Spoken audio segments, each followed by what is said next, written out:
آن کی قسم جس میں برج ہیں، اور اس دن کی جس کا وعدہ ہے، اور حاضر ہونے والے کی اور اس کی جس کے پاس حاضر ہوتے ہیں، کہ خندقوں والے ہلاک کر دیے گئے، یعنی آگ کی خندقیں جس میں ایندھن جھونک رکھا تھا، جبکہ وہ ان کے کناروں پر بیٹھے ہوئے تھے، اور جو ظلم وہ اہل ایمان پر کر رہے تھے ان کا نظارہ کر رہے تھے،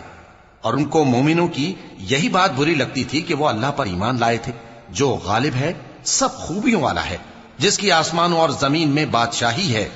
اور اللہ ہر چیز سے واقف ہے۔ ان لوگوں نے مومن مردوں اور مومن عورتوں کو تکلیفیں دیں اور توبہ نہ کی، ان کو دوزخ کا اور عذاب بھی ہوگا اور جلنے کا عذاب بھی۔ اور جو لوگ ایمان لائے اور نیک کام کرتے رہے ان کے لیے باغات ہیں جن کے نیچے نہریں بہ رہی ہیں، یہی بڑی کامیابی ہے۔ بے شک تمہارے پروردگار کی پکڑ بہت سخت ہے،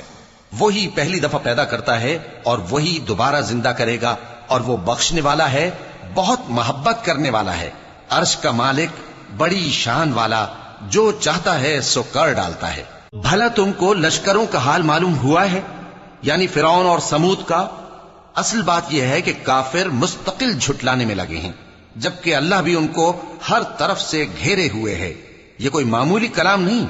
بلکہ یہ قرآن عظیم الشان ہے، لوح محفوظ میں لکھا ہوا۔